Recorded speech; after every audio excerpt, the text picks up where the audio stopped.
This show is sponsored in part by Fairbury Furniture.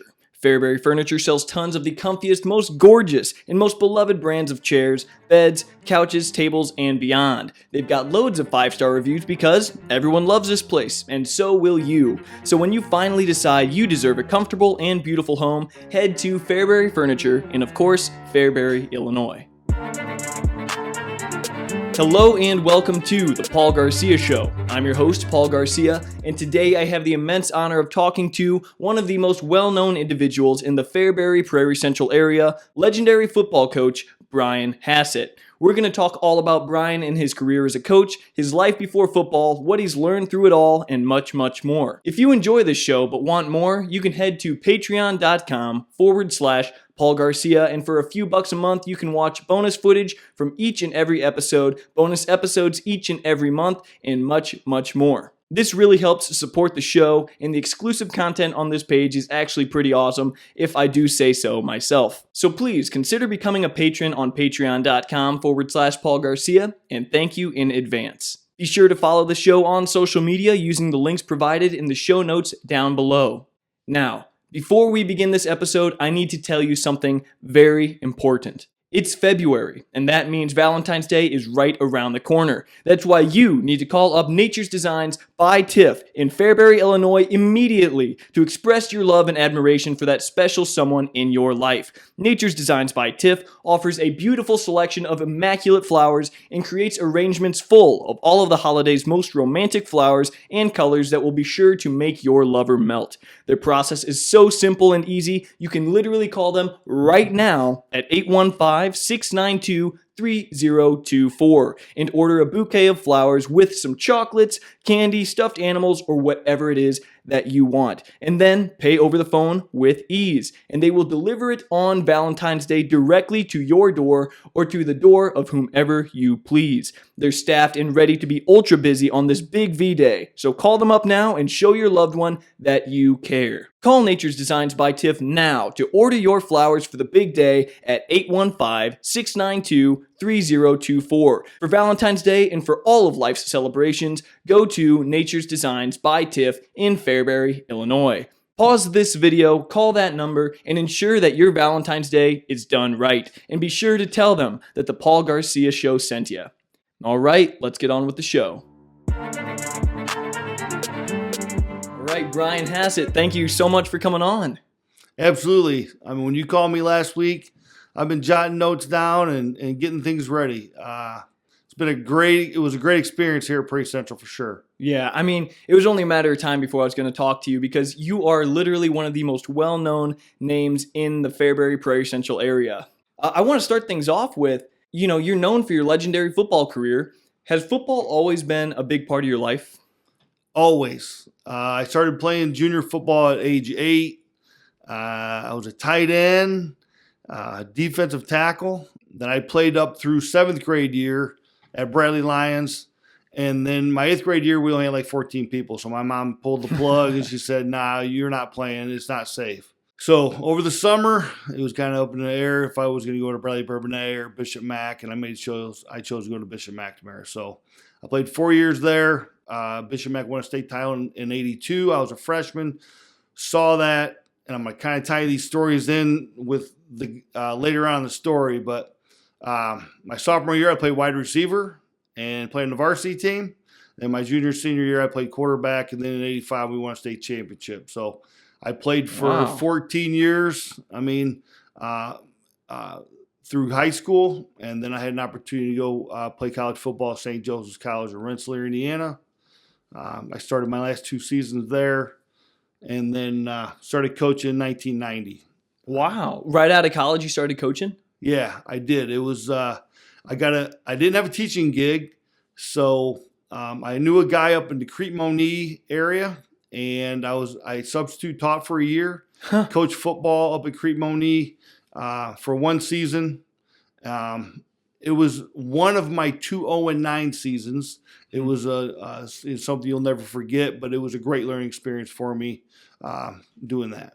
You said you started coaching in 1990. How many years did you coach before you did eventually come to where you would spend most of your football coaching career at Prairie Central? I coached 1 year at Crete.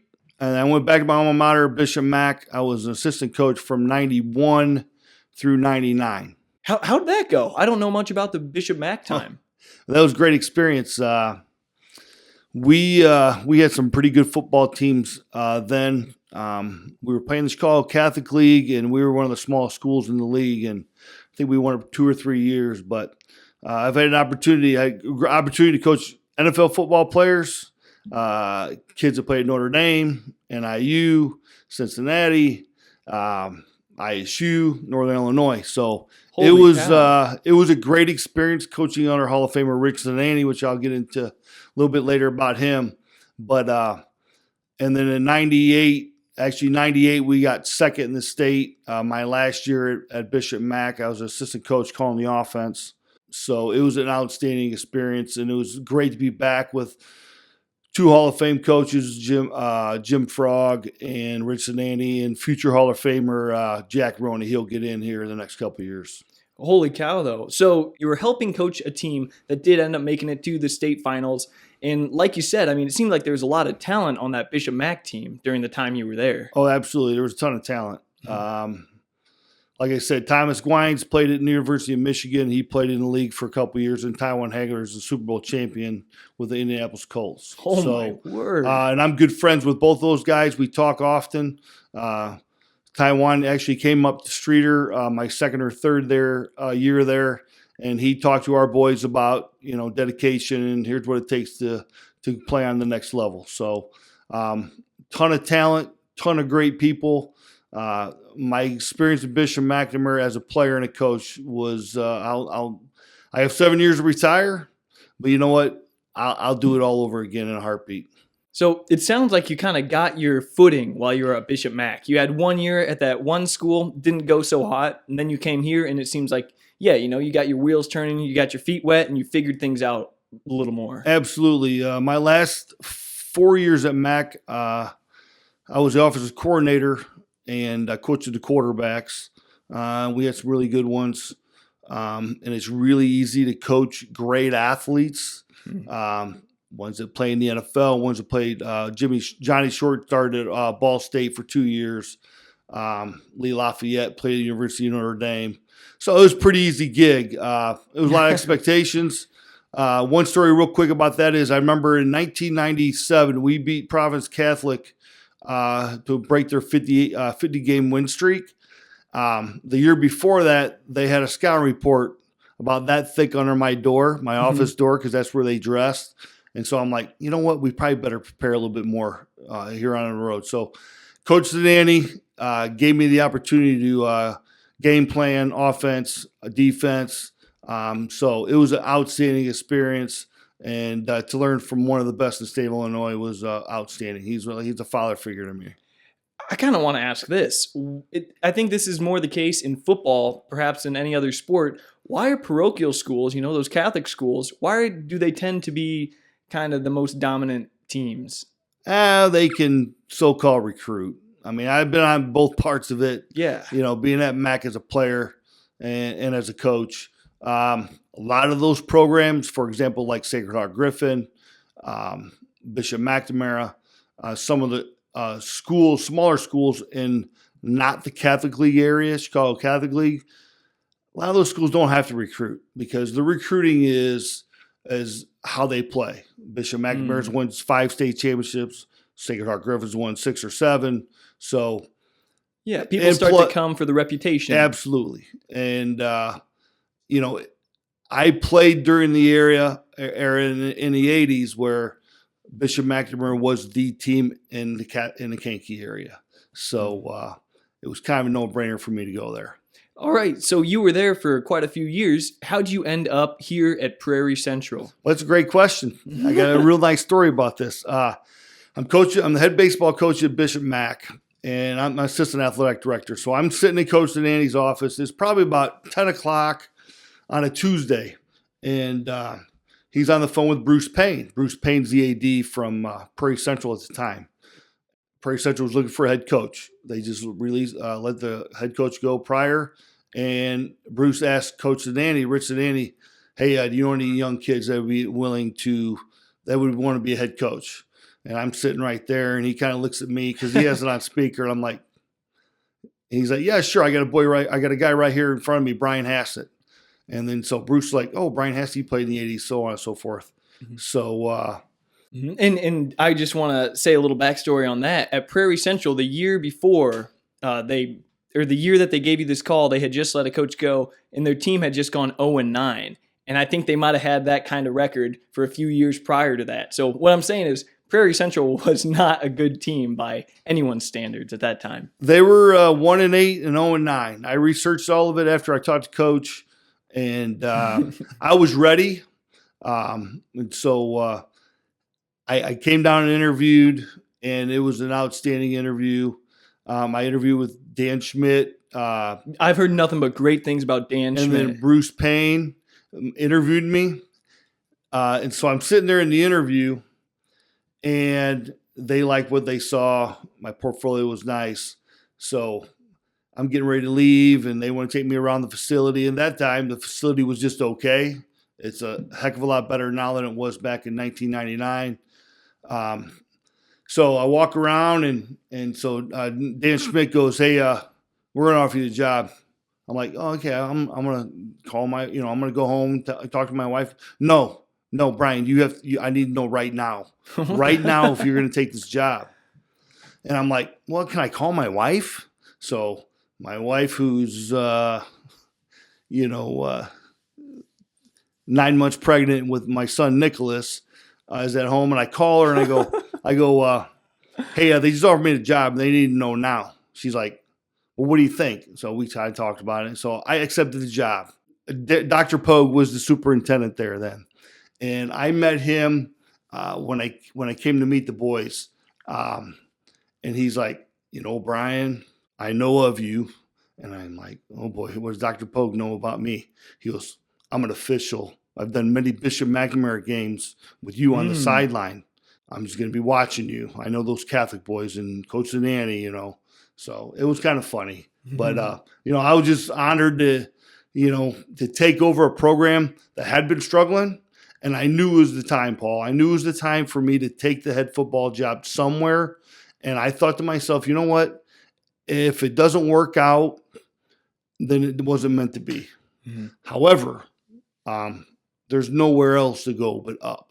Right. And I knew my football. I was prepared while being an assistant under Coach Zanani and playing for him and going to clinics and learning stuff. And the networking in this business is unbelievable. We'll get into that a little bit later. But I knew there was nowhere else to go.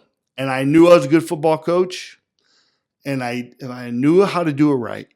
Mm-hmm. You must have been excited then. Oh, I was fired up. Yeah. I was fired up. I was 31 years old, and I was working out still. So I'd come and work out with the kids, and we did camp all summer, and we coached football. It wasn't about conditioning. It wasn't about running. It was about learning how to block and tackle, learn the scheme that we're going to run, and we've had multiple schemes since then. But I was fired up. What were your immediate first impressions of Prairie Central, both the town of Fairbury, the high school itself, and then the students and the culture here?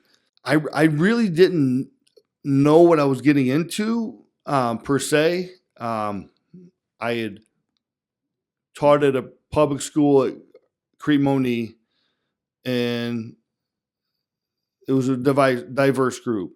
Mm-hmm. Like ethnically great, diverse? Yeah, great. It was great athletes. Going back to Bishop Mac, the coach, it was an honor to be there. But coming here, I knew there was athletes. I talked to Coach Posey. I talked to Coach Cliff. I talked to Coach Payne. Oh, Coach Cliff was here when you came. Yeah, Coach Cliff was he was here for a couple years before I got here. So after talking to Coach Payne and those two, Coach Cliff and Coach Posey, there's athletes here. We just got to get them out. We got to get them out for football, and we got to coach them up. I didn't know what was going to happen, but I knew one thing for sure, Paul, that we were going to be prepared. We were going to be prepared on the field to play football. May not have been in great shape, may not have had great speed, but you know what? If we're going to run it against team running an I formation, I'm prepared. So I knew our kids were going to be prepared for sure. This show is sponsored by Forest Edge Tree Service. Mother Nature's vicious storms can be a pain to deal with when it comes to your home and property, especially here in the Midwest. Strong winds lead to downed limbs and power lines and massive damage to your home, car, and land. This is why you need to hire the services of Forest Edge Tree Service. No job is too big, no job is too small. If you have trees you want gone, give Joe Rudin at Forest Edge Tree Service a call or text at 815-615-3037 to get a free, yes, free quote today. Forest Edge Tree Service is fully insured and staffed with trained professionals who use cutting-edge equipment to get the job done right. Make your property safe and beautiful with a tree service that you can trust. These pros take pride in their attention to detail, their cleanup, and their relationships with customers, which is why they are Livingston County's premier tree service provider. Avoid all the headaches of unplanned down trees. Be a responsible adult and call or text Joe Rudin with Forest Edge Tree Service at 815-615-3037 to remove that looming tree today. Forest Edge Tree Service, Livingston County's premier tree service provider. You came to Prairie Central right after they had an 0-9 season in 1998, I believe. Mm-hmm. You came in 99. How did that first season go? And I'll just leave it at that. How did that first season go? How'd you feel about everything? First season went great. We go into doubles. So back then you could have 2 practices a day. So we were going like 9 to 11 in the morning. And then we were going like 4 to 6 or something. It was something goofy like that. You know, we conditioned when we needed to condition. We played fast between the lines. And prior years, from what I understand, they practiced from like 8 to 10 to noon, and they came back and did plyometrics and conditioning at night. And they're like, well, Coach, we only have 2 practices? Yeah. I said, I'm teaching the I formation. I'm teaching the 4-3 defense. Did you guys learn that today? Yeah. I said, well, then I've done my job. You know, so we ended up 7-2 our first year. Oh, my gosh. What a turnaround. It was awesome. We had a lot of great football players. We had a lot of tough, hard-nosed kids. And I'll talk a little bit about them individually here in a little bit. But you know what? It was a stepping stone. It was we lost to Muhammad and Pontiac in my first year in the conference. So I'm sure the students and the faculty were just like, they were probably so excited to see the football team all of a sudden doing well and being competitive. How did that feel for you? It was awesome because the season starts with football.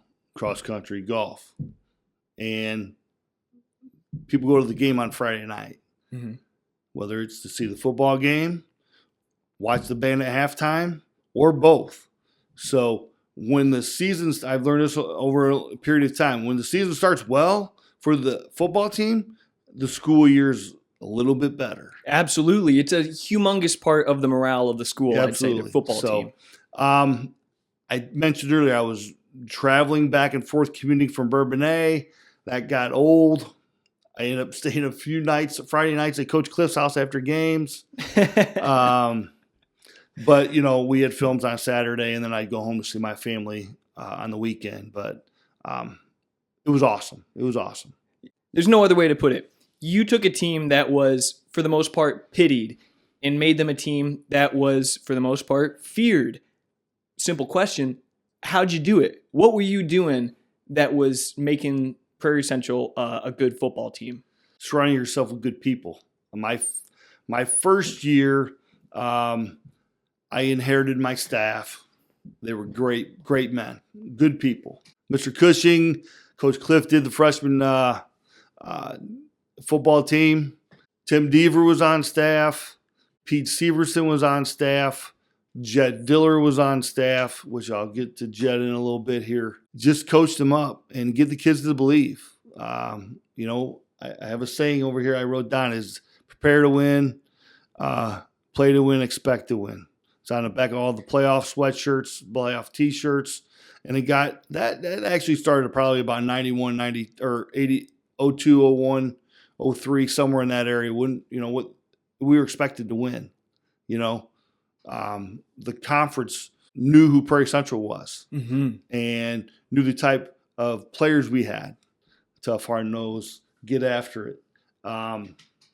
So that first year, I coached offense, defense, special teams, and it was great. And then as time went by, I was able to get some Hall of Famers on my staff, and we'll talk about those guys in a minute. Mm-hmm. Well, it seems like you were totally invested. You were all in. If you were running all the teams, I mean, that takes an awful lot of work, and I'm sure the kids had to see that, and they surely respected it. And then when you respect a coach, you want to play hard for that coach. Absolutely. I mean, everyone knows that. Yep. So you came in 99, but arguably the best days of PC were yet to come in just a few years. It was kind of an upward trend from 99 to 03 when Prairie Central would eventually go on to make the state finals. Mm-hmm. I want to ask, what was it like from your perspective to experience this whole town of Fairbury coming together and getting excited? Because, I mean, that is exactly what happened. I've watched the VHS tapes from 03. The Tyler Pope Joy, and there's Pope Joy all over Prairie Central. Fairbury, all of the towns are celebrating. Chenoa, Forrest, they're all having fun. The Hawks are into the Final Four. When Brian Hassett took over the Prairie Central Hawks, Prairie Central was one of the worst football programs in the state. But now, under Hassett's direction, the Hawks are a perennial power in the Class 4A playoff. I have no other philosophy than that, is prepare our kids, get them to believe in what you're doing, and I think I've done that. And, I got a lot of support from our junior football program, which started, 8-10 years ago. So I guess a combination of getting everybody to believe and preparation. Coach Hassett gives all the credit to his players and coaches in the communities here that have turned football around at Prairie Central, but the current Hawks give all the credit to Coach Hassett. Comes down to 48 minutes, all right? And it's domination 48. He's probably the best thing that's happened to Prairie Central football, and he came around, brought us to the playoff. He's enthusiastic. He knows what he's talking about, and he's fun to be around. Team, it's a team effort. It's three levels. It's offense, defense, special teams. He just cares about every player out here, and he gets the best out of you, and he's always willing to put in time. Coach Hassett in charge. The Hawks are in the Final Four in 4A for the second time in 4 years. The Hawks players would love to get 2 more wins and give their coach a much-deserved state title. Team on 3. 1, 2, 3, team. And it was almost sad for me to watch because I graduated in 16. It was almost sad to watch because that's unlike anything I've ever experienced. I just had to watch it on VHS tapes. Right. So what was that like for you to just experience that? It was something that I envisioned. And Dan Schmidt, he let me hire some great coaches. Derek Leonard was on my staff for 2 years. He's won 9 state championships out of 15 years. I had Matt Fox. He's at Bradley Bourbonnais. He's probably a future Hall of Famer as an assistant coach. Jed Diller was all in. Grew up in Chatsworth. And, I knew I had a great staff there for a couple, 3, 4 years, 5, 6 years.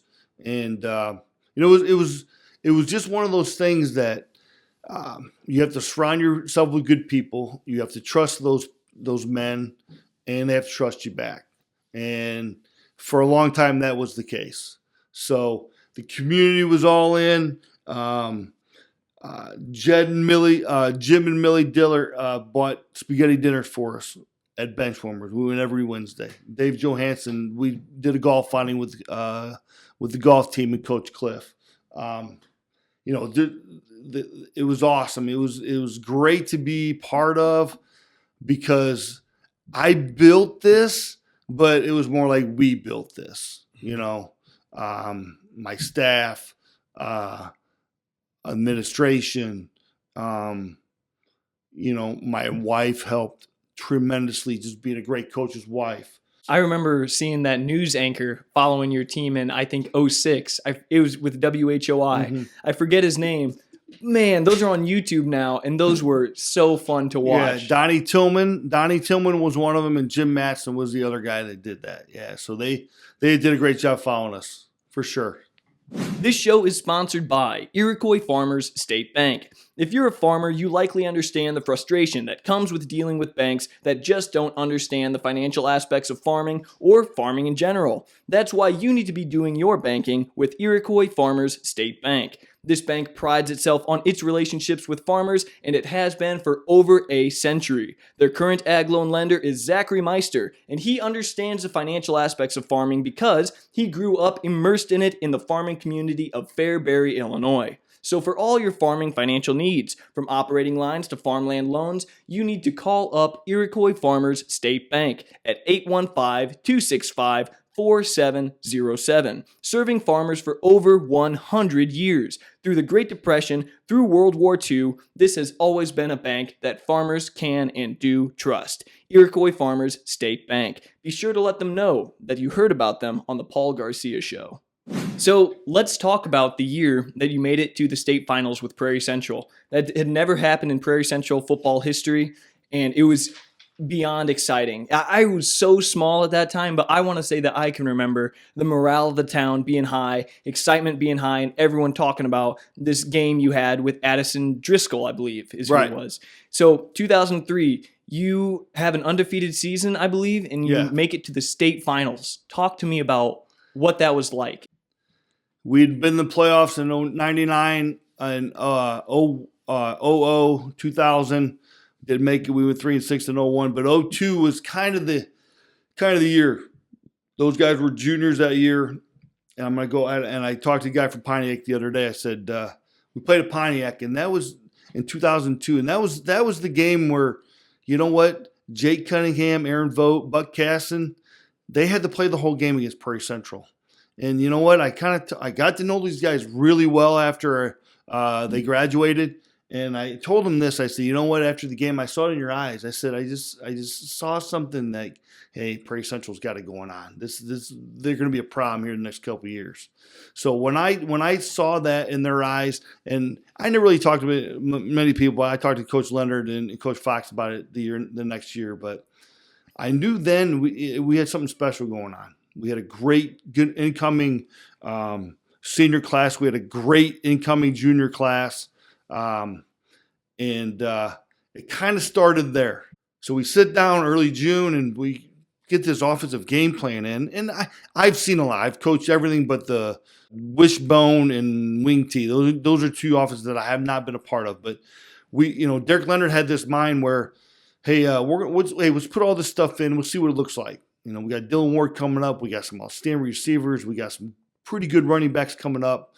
And so let's take a look. And I'm like, all right. So go through the summer, first week or so of 2003, and, it's going okay. I knew our defense was solid. We had some great defensive players. It was a great combination of wrestling. The junior class was wrestler with Luke Taylor and Michael Kilgus, Caleb Rathbun. I'm going to miss a couple. Brian Hildensberger. And then we had the senior class with the basketball players, we'll say, Ward and Barsama and Nathan Winger and the receivers and Danny Meese. But I knew after that Pontiac game, I knew something special was going on. So we play St. Joe Ogden. I think we play them at home. And we tried to run the ball, and man, we just couldn't run the ball, Paul. We just couldn't run it. I think Jason Elliott was a little banged up. Luke Taylor wasn't quite 100%. We win 27-14. It was a good game. And so we get on the bus ride home, and Derek's like, something's not right, man. We got to do something different. And I'm like, all right, what's this guy talking about? What do you mean? Well, let's sleep on it, and we'll meet tomorrow. All right, so we went and had films in the morning, and he goes, hey, I talked to my dad last night. I'm like, all right, what are you saying? He goes, hey, you want to win a state championship? I'm like, yes, Derek. I want to win a state championship. He goes, we got to go empty. He goes, we can do it. He goes, our defense is good enough. I'm like, okay. So we sit in the office and we're like, man, what do we got to do? So we call Derek. We get on the phone. Derek calls his dad and he goes, hey, I'm going to give you Otto Zeman's number. Otto Zeman was head coach of Riverside Brookfield, and they were running empty and scoring 50 points a game. They had some future Division I quarterbacks. So I'm like, are you sure about this? He's like, yeah, we need to do this. So we call, we're on speakerphone, and he's like, well, here's what we got to do. We're going to use his wristbands, and we're going to do everything verbal, and we're just going to hurry up, and we're going to put this quarterback 8 yards behind the center, and that means that they can't touch the center. I'm like, man, this is some shady stuff. And so I'm like, all right, we'll try it. We'll try it. And this is a 23-year-old kid that is a future Hall of Famer and has won more state championships than most anybody in the state of Illinois. But anyway, that's who's telling you to do this stuff. He's on the phone with his dad. Yeah, but he's on the phone with his dad, which I trust and good friends with now too. Mm-hmm. All right, so that about 3:00 in the afternoon, we're sitting in the school office, and I called Dylan. I said, "Hey, Dylan, come on over. We gotta talk." And I go, "Hey, we're gonna go 5 wide empty." He goes, "Well, like Riverside Brookfield's doing?" I said, "Yeah." He goes, "I'm in." All right, so that started the 2003 season. And there's a lot more stories. One of my great friends, Dave Jacobs, was the head coach at Rochester. They had just built the program. He's one of my best friends, and we go to play them week 2, and they're coming here. So we come out in this spread offense, and our linemen are holding hands. When the ball snapped, they can let go, and all of a sudden, Ryan Tuzik's a good friend of mine too. He's a D coordinator, and we're running empty. And all of a sudden, I look across the field, and he's going, and I'm like, we had to change. I said, after the game, he goes, great idea. He goes, you guys won't be stopped all year. And so that was week 2, and then it just kind of snowballed from there. It was we had great talent, offense, defense, special teams. It was just phenomenal. Talk about the team, though, the team itself, the players. What were they like? What made them unique? Because these are some names that have, kind of stayed in the air here in Fairbury. People know Will Barsama, Dylan Ward, of course, Rathbun's, Luke Taylor. I know Luke Taylor personally, and I could go on. What was special about those guys? You know what? It was one of the most unique mix of student athletes I've ever coached, because the senior class was basketball players, like I mentioned. The junior class was wrestlers. I mean, tough, hard-nosed kids. And we kind of mixed, but didn't kind of mix, if that makes sense. Yeah. But they both knew and trusted me and coaches, Coach Leonard and Coach Fox, and Coach Diller, this is what's best for the team. This is what we're going to do. So, man, our defense was awesome. Curtis Bunch, Kevin Steininger, Brian Hildensberger. I mean, the Kilguses, Michael Kilgus, and Luke and Caleb playing linebacker, and Dustin Stevens. I mean, you go on and on. There's great kids. Barsma played safety, but it was unique in a very odd way. But they knew what we had to do to win, and they were bought in. They were probably bought in from about 2001 on, when we did make the playoffs 2 out of 3 years. But to do it on the field and score 50 points a game and return kicks for touchdowns and punts for touchdowns, Nathan Winger, one of the greatest returns I've ever coached. It was just an amazing, amazing year. And, we go 9-0 and, make a hell of a run in the playoffs. And, it was unbelievable. Well, maybe now we can kind of talk about some of the wisdom that you've gained from coaching, from your years of coaching. And I'm sure you've got a lot of it, Right. What's maybe one of the most valuable lessons that you've learned during your time here at PC or your time anywhere? You got to surround yourself with good people. You can say that in any business, but in coaching is huge, because especially coaching football, there's so much preparation for the Friday night game or the Saturday afternoon game. You got to trust people, and they got to trust you. And if you do that, you're going to have success. Something I've heard that I think is very, very true, and that I've applied to my own life, and it's been great, and it was a great idea doing that, is that we're the average of the 5 people we hang out with most. I think you were surrounded by great guys on this coaching staff, and therefore the players were surrounded with, multiple great guys. And I think That's just a positive feedback loop. Absolutely. Mm-hmm. Absolutely, Paul. I've coached with a lot of great men, great Christian men, and they made me a better person. I think I remember seeing you guys pray before games. Is that correct or is that not Yeah, correct? we did that. It was kind of a unofficial. We're going to do a moment of silence. I said a prayer myself. We didn't do it aloud. I will say that we did start FCA up. Alan Dunahee, myself, Mr. Willie. So a lot of those guys were a Good part men of that. right there you just named. Those I guys love those were guys. a part of that, and yeah, it was. I would say probably happened maybe around 04, 05, 06, but there's another story for that. Yeah. All right. Well, this is a part that I'm very excited to talk about here. Spare no details. Do you have some favorite coaching memories, specifically maybe from your time here at PC? Oh yeah, we talked about the 03 season, unreal. Luke Taylor and Russell Taylor, brothers. They played in 2 different years, but one of us we're playing Coal City at Coal City in the playoffs in 03. So Luke, he gets dinged up a little bit. He was a phenomenal wrestler, state finalist. He would at this point in time with concussions, he probably went back in the game. But Luke was kind of a tough, hard-nosed kid. So he walks into the Coal City huddle. Coal City players turn him around. He starts walking to our huddle. And at that point in time, the trainer says, well, you better come off the field. He went to the wrong huddle. They're like green, aren't they? He was a little dinged up. That's hilarious. But that was one of a couple concussions Luke had.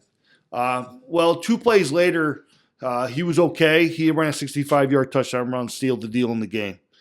We played Bishop McNamara Catholic High School in 2004 as a home game.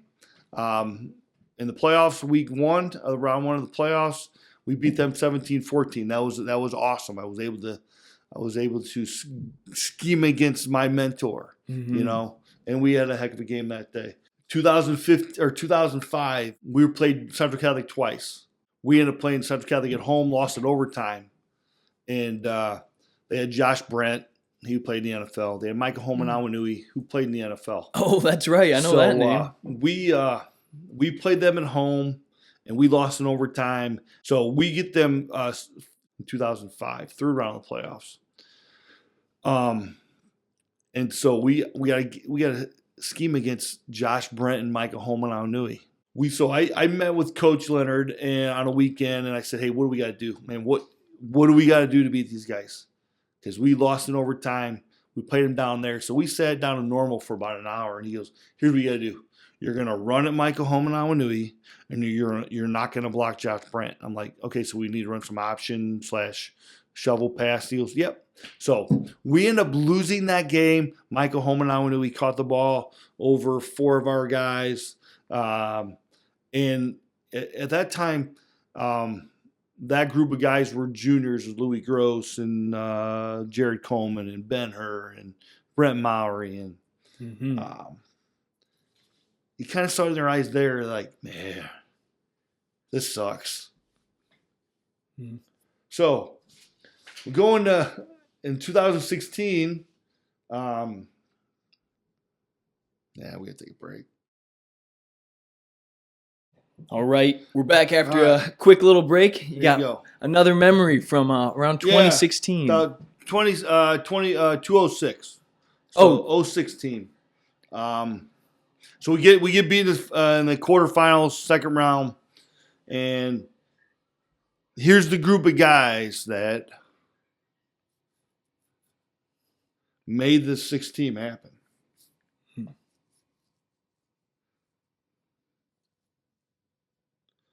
Phil Short. Can't do it.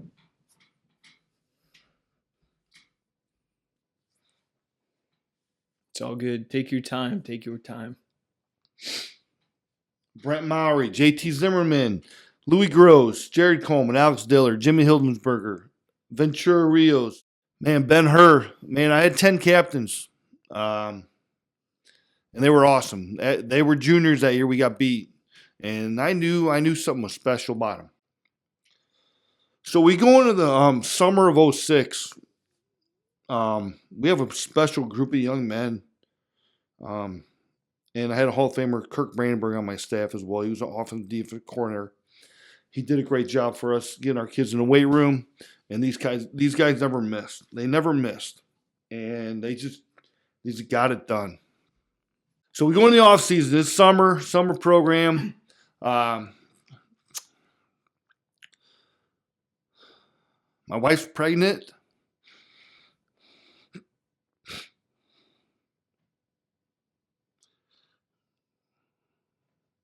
And about mid-March, we go to the doctor, and they say, hey, something's wrong. Something's wrong. And I'm like, all right. So we need a specialist it was Labor Day week, Memorial Day weekend. It was Friday Memorial Day weekend, and we found out that the baby had trimethylene 13 and the holioprosencephaly. So basically, Rebecca had a hole in her heart.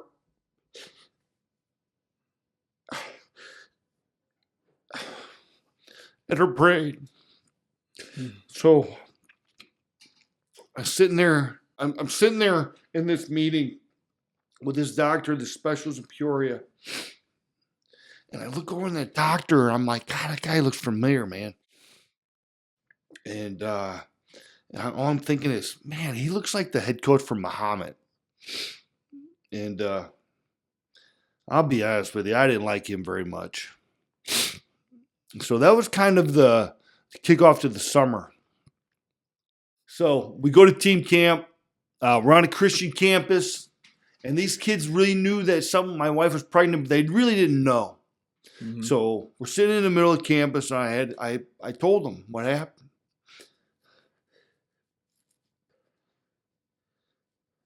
It was cool. It was cool.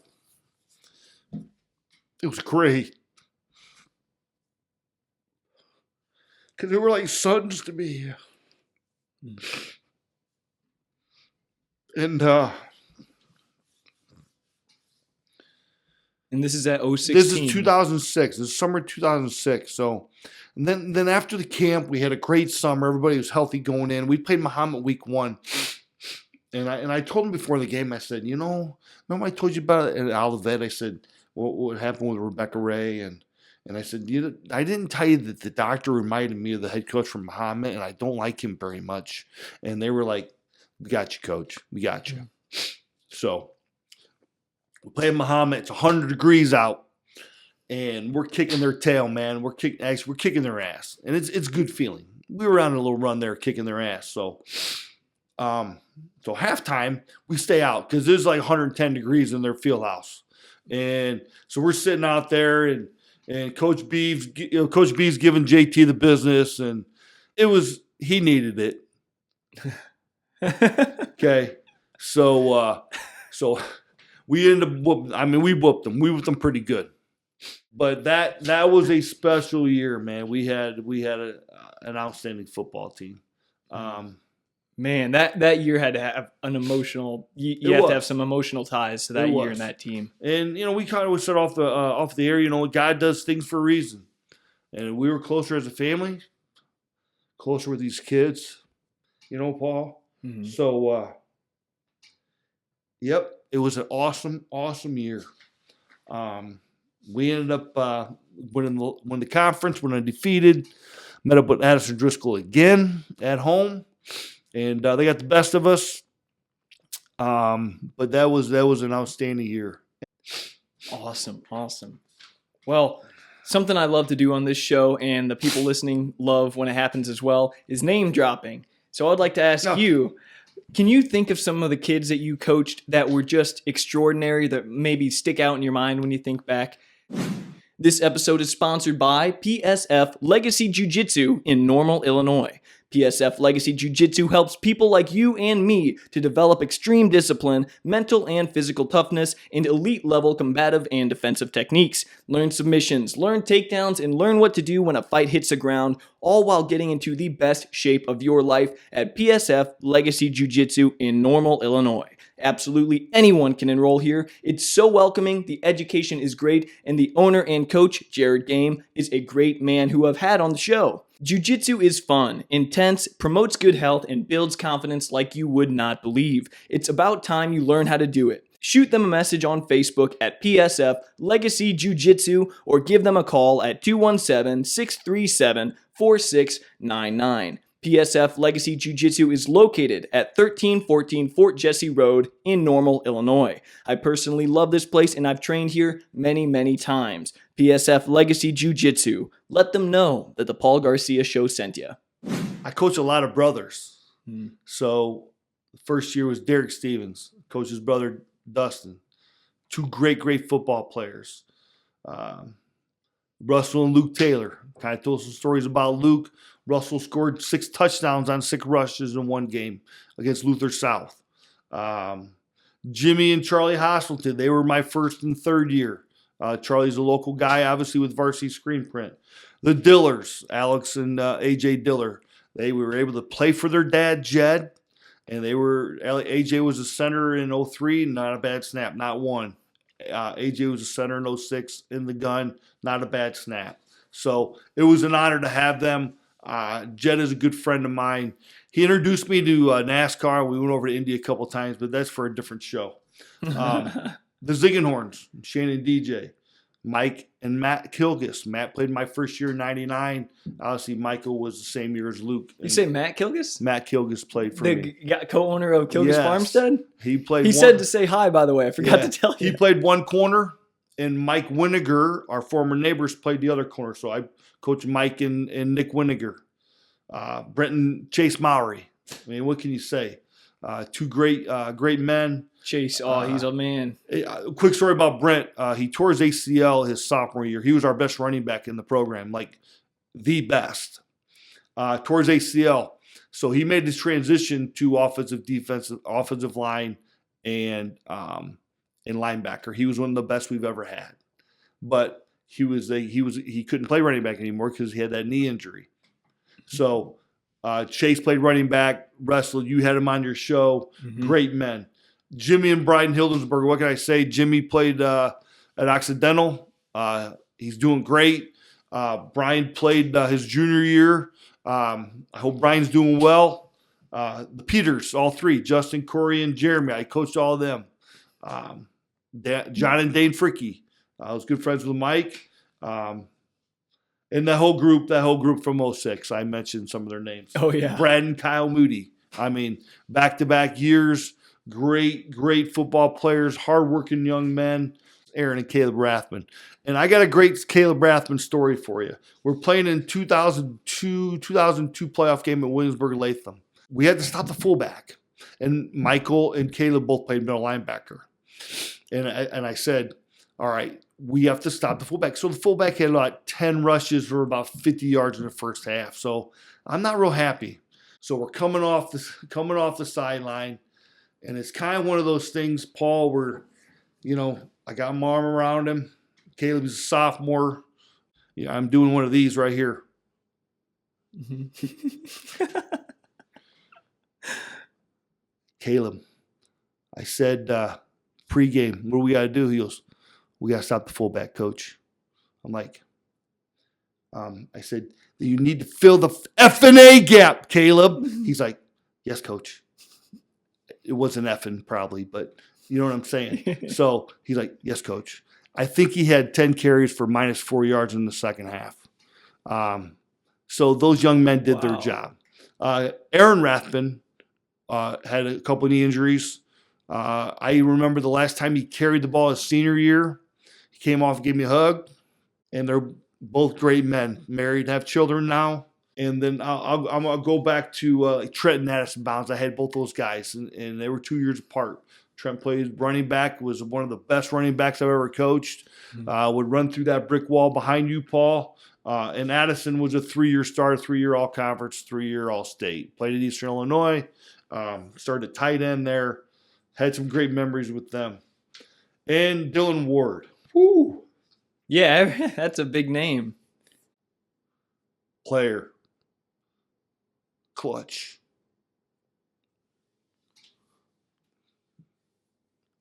Yeah, he was really excited that Saturday we met with him. And he threw for like 4,600 yards and like 58 touchdowns. Kick a 50-yard field goal and punt the ball 50 yards in the air. The best athlete to ever come through Prairie Central. All-state football, basketball, and baseball. There's nobody up there on the board. Nobody. Tremendous kid, tremendous young man, has a family now, married, was invited to his wedding. Man, he was good. He was real good. And a good person. And a good young man now with a family. Curtis Bunch, wow. You talk about, I saw the hardest hit live ever in 2003. He nap moored, swirled a kid. I've talked to Coach Onsen after that. I asked him how that boy was doing. He's now a grown-ass man. He's doing great. Actually, he's a doctor, so that concussion was okay. But he was the best defensive lineman I've coached since Thomas Gwines, who played in the NFL. He was at Bishop Mack. I coached a lot of great young men that grew up to be men. And that's huge. That's huge in our business. And the coaching business, teaching business, they made me who I am. Those men. So you've experienced an awful lot and you've learned an awful lot in your coaching career. Yes, sir. What advice would you give to someone who's just now starting their coaching career, specifically in football, but maybe for any sport? Go back to surround yourself with good people. And you got to prepare. You got to prepare. You got, in football especially, it's more. There's more to it now than there was, I think, as far as the weight room, weight training, preparation on huddle. Go to clinics. Networking is huge. I have probably, I'd say about 800 coaches on my phone in my contacts, and I'm on Facebook with a bunch of them and Twitter with a bunch more. And some of my great friends are coaches, and you have to pick their brain. The last couple, not this past spring, but the last couple springs, I've been able to go down and work Derek Leonard's quarterback camp. And Kenny, his dad, hosted a Sacred Heart Griffin. So, I mean, I always lean on those guys. I always lean on Coach Zanani and Coach Leonard's, and it's just, you got to surround yourself with good people, and you have to trust people, and they have to trust you back. I love it. That is one thing I've learned. You have to delegate authority. It took me a couple years to do that. What? Nothing. No, wait, are you going to say something, or is that it? No, go ahead. No. Okay. Yeah, well, I love what you said there. I mean, surround yourself with great people, and then you can learn from everyone. Everyone can teach you something. Everyone's your superior in some way, shape, or form, and you can learn from them in that way. Absolutely. I mean, networking, like you said, is great. I mean, yeah, geez, just pick people's brains that are better than you at something, and you're going to go far. Right. I think that's great. Absolutely. So trust people, and they have to trust you. If you woke up tomorrow and the year was 1999, you went through time, you woke up, looked at the calendar, 1999, you're about to start your first day as a Prairie Central head coach. What's something that you would be sure to do differently, or just make sure that you did better? Just one thing. Man, that's a great question. You know what? I probably wouldn't do much different, to be honest. I was fortunate to take over a program that wasn't very good and made them pretty good. I was fortunate to get the resources from admin to get coaches like Matt Fox, Derek Leonard, Kirk Brandenburg, Dan Gross. So I probably, honestly, I would have bought this house instead of buying a house on Elm Street. That would probably be the one thing that I would probably do different. And my wife would agree with that 100%. No, but I as I look back, it was pretty good, and I enjoyed the hell out of it. I think most people will agree that behind every great person is a whole lot of great people. Who were maybe, and this might be a tough question, but who were some of the most influential people you think, looking back? Oh, man. Influential for your success, for the good things that you became and everything like that? I'd start with my parents. They followed me everywhere. Where I was playing, coaching. They're good people. My brother, Kevin. My alma mater, where I played and coached for Richardson A&A. I've mentioned his name 100 times in here probably, but he's like a father to me. Jack Roney.